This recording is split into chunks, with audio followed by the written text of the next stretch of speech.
Olá, está começando o Universo da Leitura. Este é um programa do curso de Produção Editorial da Universidade Federal de Santa Maria.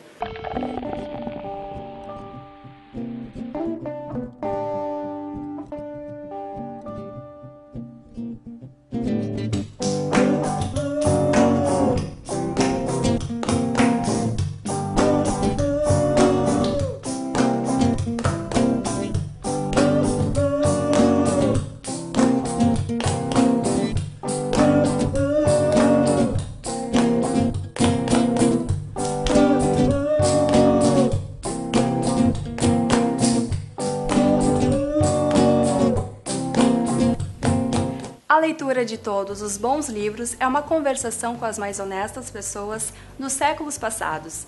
Quem disse essa frase foi René Descartes. No programa de hoje, vamos conhecer melhor o trabalho por trás das obras que lemos, daquele livro que ficou guardado na memória e no coração. Além disso, a estreia do nosso novo quadro Contracapa com o Autor. E agora, dê uma conferida nas mais divertidas e emocionantes histórias colhidas na Feira do Livro de Santa Maria, feita pela nossa repórter especial, Marina Lima.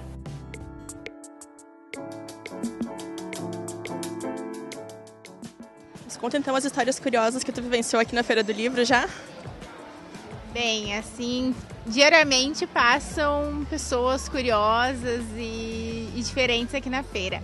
Mas a gente quer contar a história de uma senhora que desde o ano passado teve o lançamento do livro Ave Fauna no Campus, que mostra, é todo fotográfico, mostra as fotos de aves da UFSM, e ela veio e comprou.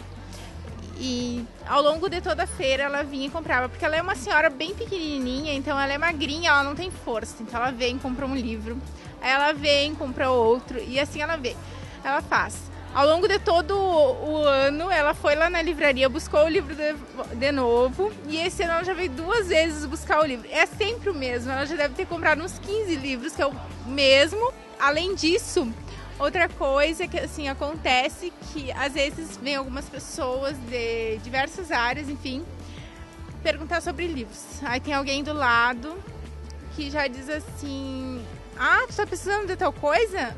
Ah, isso aqui eu conheço. Então, assim, o próprio cliente que está ao lado já acaba nos ajudando na venda, porque ele conhece os autores, ele conhece os livros, e eles também nos auxiliam dessa forma, tanto para o cliente que às vezes não, ele sabe o que ele quer, mas ele não sabe exatamente por qual livro escolher, e esses outros clientes acabam sendo nossos ajudantes. Então nós tivemos essa semana uma professora que ela é contadora de histórias, e ela esteve aqui na nossa barraca procurando livros com histórias curtas, porque ela faz o livro com a história curta, o braille, para ela poder contar para suas crianças. Ela não enxerga, e ela trouxe a mãe dela junto para contar as histórias para ela. Nós contávamos também, mas a mãe dela veio junto, então a mãe dela disse assim que ela aproveita no período da Feira do Livro. E daí o que aconteceu? Quando ela chegou, ela viu que tínhamos vários livros já em braille. E os livros em braille, eles são todos sinalizados, por quê? O cego, ele lê com os dedos, com a sensibilidade dos dedos. Então ela ficou muito contente, porque ela já tinha os livros e ela lia os livros que ela ainda não tinha. Então ela ficou muito contente e adquiriu também os livros em braille. Você se considera um bom apreciador de livros? Como você conferiu agora há pouco, no final de cada bloco, teremos uma enquete para você, leitor e telespectador. A equipe do Universo da Leitura pegou suas câmeras e um pouco de curiosidade para descobrir que livro marcou sua vida. A nossa repórter estreante, Arielle Rigg, foi descobrir. Confira. Olá pessoal, o Universo da Leitura está na Universidade Federal de Santa Maria para fazer uma enquete. E aí, qual livro marcou a sua vida? O livro que marcou minha vida foi a biografia da Amy Winehouse, que foi escrita pelo pai dela. Por quê? Porque ele expôs o outro lado da cantora que pouca gente conhece, que é o lado criativo dela, sem ser o lado das drogas, por o qual ela ficou conhecida, digamos assim. O que marcou minha vida foi O Pequeno Príncipe. E o livro que marcou minha vida é o que eu tô lendo atualmente, assim, ó. Eu não tenho muito costume de ler livros, mas o que eu tô lendo é muito bom. O nome é Bling Ring, as gangues de Hollywood, e ele fala muito sobre a realidade que os jovens estão vivendo hoje em dia, né? E o livro que marcou minha vida foi Mrs. Dalloway, da Virginia Woolf. O livro que marcou minha vida foi Mordred, a Tragedy, que é uma peça arturiana do século passado, que eu acho que marcou minha vida porque, em vez de focar no herói, que geralmente é o rei Arthur, foca no filho bastardo dele, que é o Mordred, que ele é um adolescente rebelde que é contra a monarquia e mata o rei Arthur.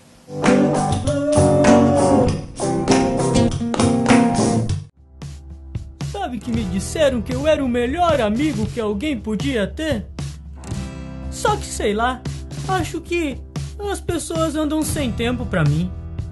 Eu pensava que ser amigo era fazer companhia, sair pra dar uma volta, dar carinho, se divertir junto, dividir as coisas boas da vida.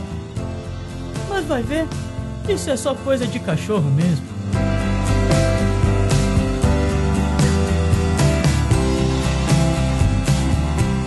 Adote uma amizade.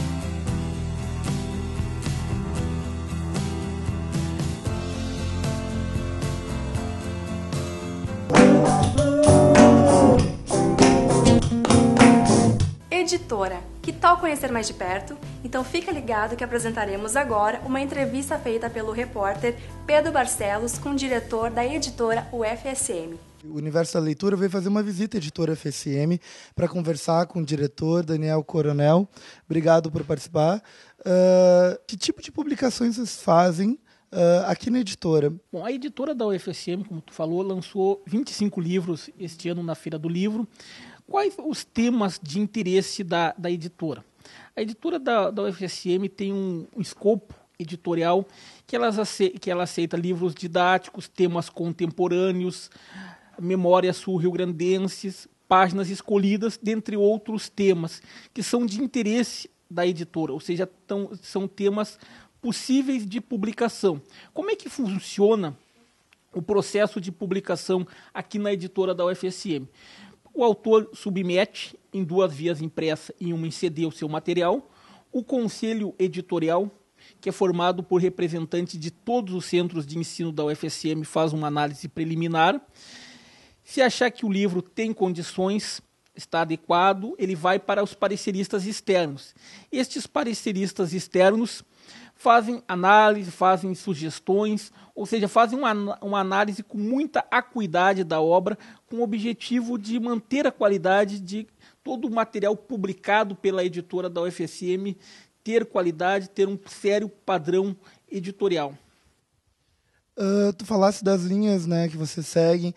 Uma das linhas é o livro didático. Como que vocês veem as publicações de livros didáticos no Brasil?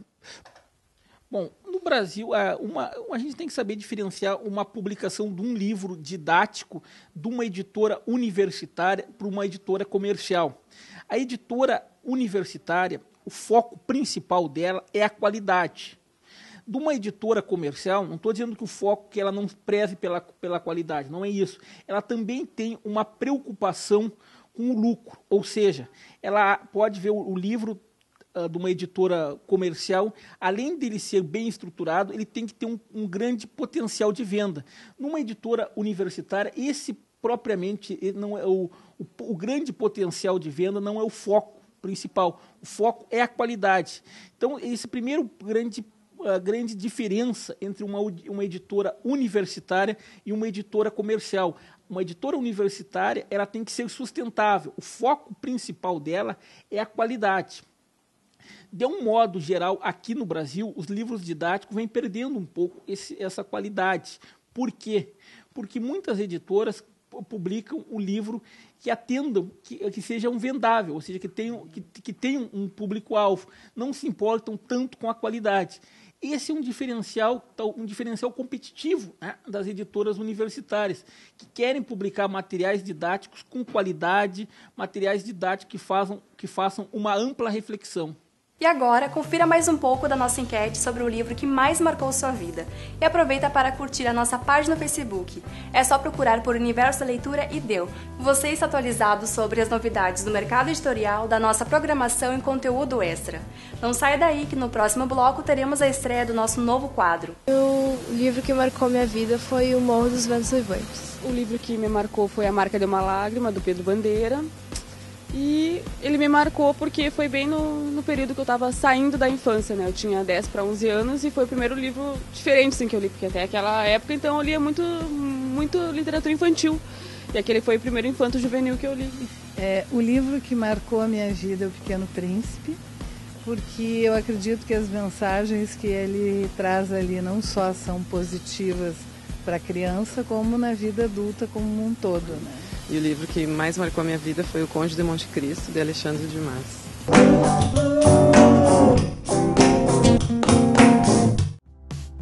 Sabe que me disseram que eu era o melhor amigo que alguém podia ter? Só que sei lá, acho que as pessoas andam sem tempo pra mim. Eu pensava que ser amigo era fazer companhia, sair pra dar uma volta, dar carinho, se divertir junto, dividir as coisas boas da vida. Mas vai ver, isso é só coisa de cachorro mesmo.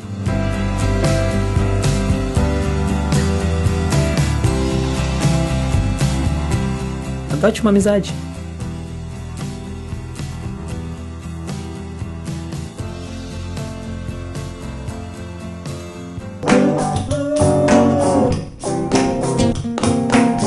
O que acontece quando você coloca um fã e seu autor favorito frente a frente? Entre eles, um livro, dúvidas e admiração.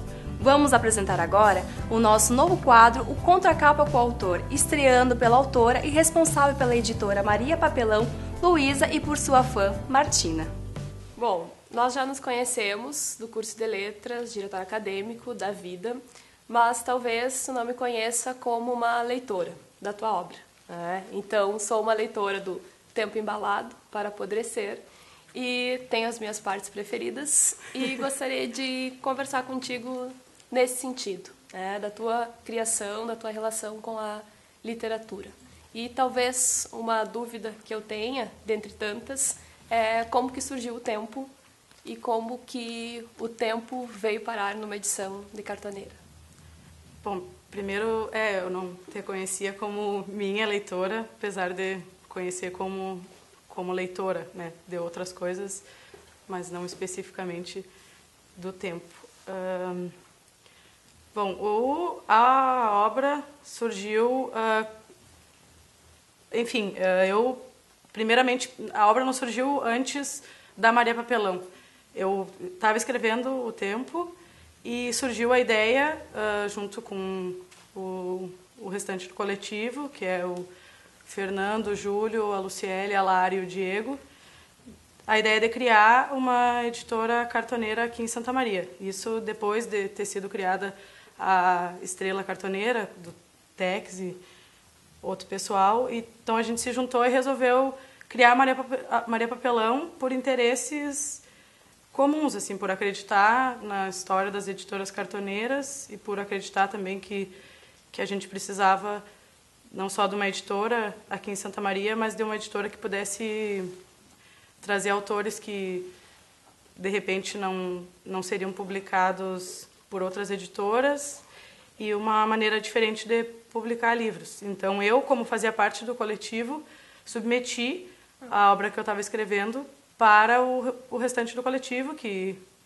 leram e fizeram seus apontamentos, e a gente se reuniu, mudou algumas coisas, inclusive o título, que não era esse. Primeiro ele tinha um outro título que era bem fraco, meu, inclusive. E o título foi trocado e a gente publicou pela Maria Papelão. Mas como surgiu, assim, eu não sei bem como surgiu. Quando eu fui escrevendo, ele não tinha muito bem formulado na minha cabeça o que era, se ele era um conto, uma novela ou uma narrativa curta. Ele surgiu assim meio que como uma proposta, e foi quando eu submeti para o pessoal da Maria Papelão que ele tomou mais forma de livros. As redes cartoneiras, elas trazem uma proposta outra, né, diante de um mercado editorial tradicional, que é dar espaço para vozes que não teriam esse acesso. E outro ponto muito bacana é a ideia artesanal da confecção dos livros, né? E eu gostaria de que tu colocasse qual a tua perspectiva em relação de quem produz literatura com as grandes editoras e o espaço que a rede cartoneira possibilita. Sim. Bom, a minha postura sobre grandes editoras, assim, sobre a minha publicação, não se torna um problema. Eu não havia pensado até então em publicar por grandes editoras e a oportunidade surgiu pela Maria Papelão e o que se tornou uma coisa muito boa, porque além de ser, enfim, uma obra publicada por uma editora, ela é uma obra publicada por uma editora independente, que é um coletivo que além de publicar vozes que não teriam voz em outras editoras, trabalha com o trabalho artesanal e faz capas que são todas diferentes, nenhuma se repete, que é um coletivo que reúne várias pessoas e que trabalha com questões sociais, não só dele ser produzido a partir do papelão, mas também das oficinas que são feitas nas escolas para tentar ajudar na formação de novos leitores e novos escritores. Mas, para mim, foi muito importante esse livro ter saído pela Maria Papelão, porque é uma maneira eu acredito, de fomentar essa literatura que talvez não tenha espaço em outras editoras, mas não há uma diferença entre outras editoras e uma editora cartoneira, no meu ponto de vista. Foi publicado por uma editora e o fato dela ser com material reciclado e ser feita artesanalmente só melhora a coisa toda, assim. A circulação foi bem grande, a gente até se surpreendeu bastante, porque as edições chegam a sair de 250 exemplares e saem todos, e a gente a todo momento está fazendo novas reimpressões. Então, claro que não se pode competir com a Companhia das Letras, porque não se está nesse mercado, né? E não é essa a proposta. Ideia, né? E também não se entra no quesito venda como algo principal, né? Até porque ele é um livro que tem um custo super baixo, é mais a intenção de que esse livro circule de alguma forma e que ele seja uma proposta diferenciada, como tu disse.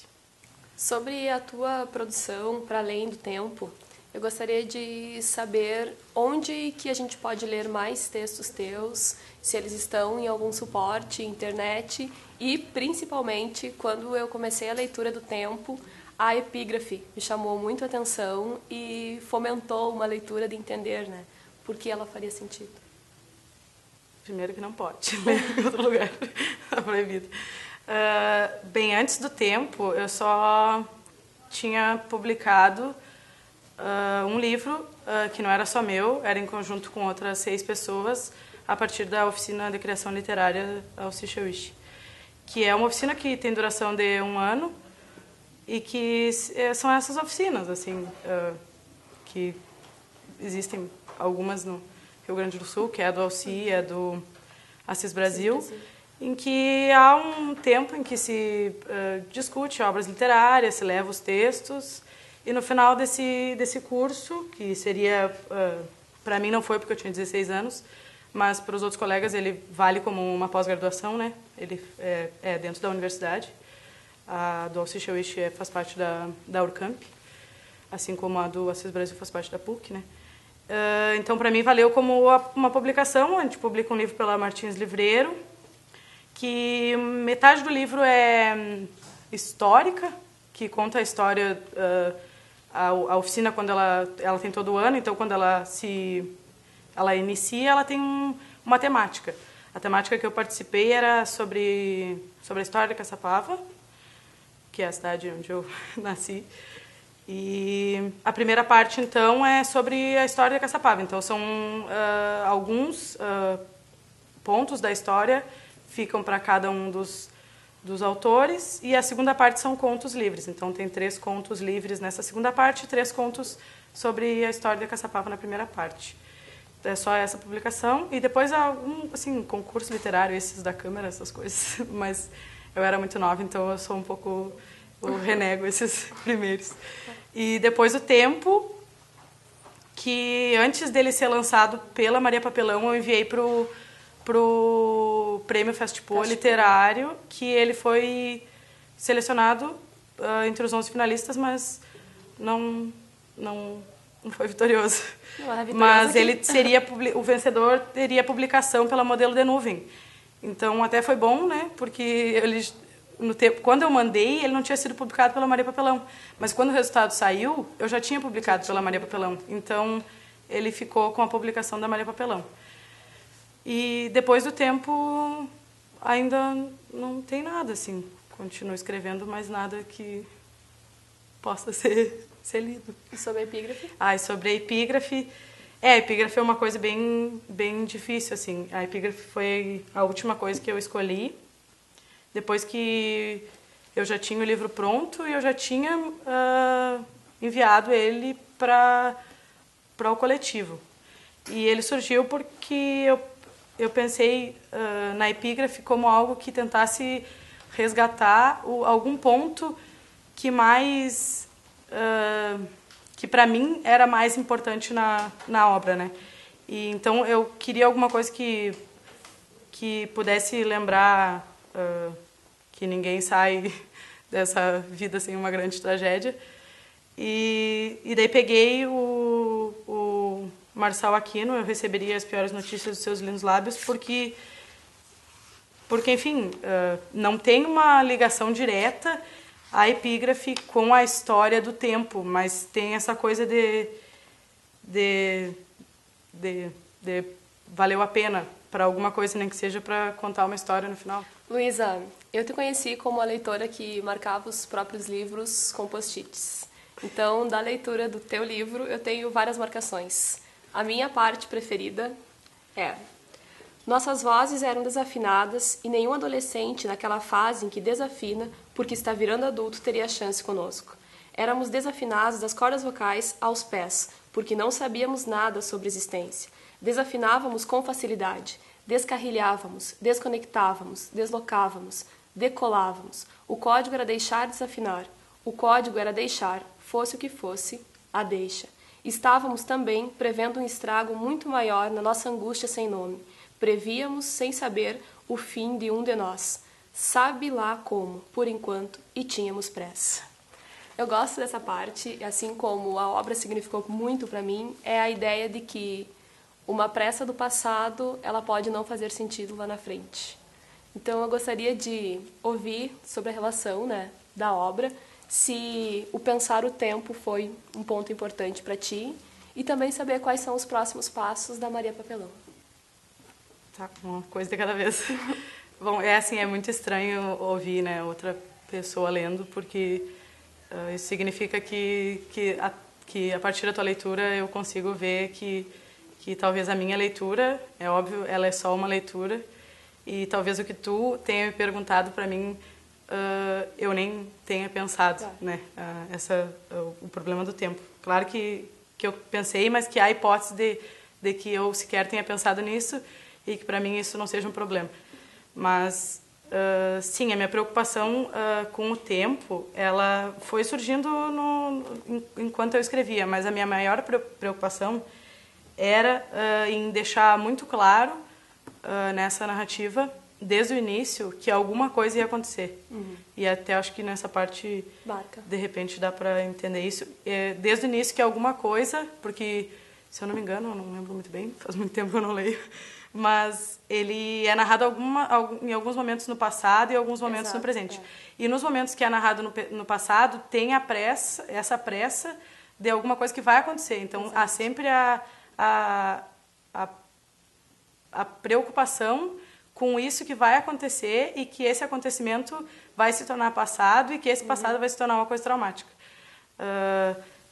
Durante o processo de criação, eu acho que isso não era necessariamente uma preocupação. Eu estava escrevendo isso com base no que eu havia pensado e que não era uma coisa muito bem articulada, assim. Eu não costumo trabalhar com uma tabela com o nome dos personagens e o que eles vão fazer. As coisas vão vão funcionando meio post-it, assim, um marcador meio que anunciando alguma coisa, mas sem muito...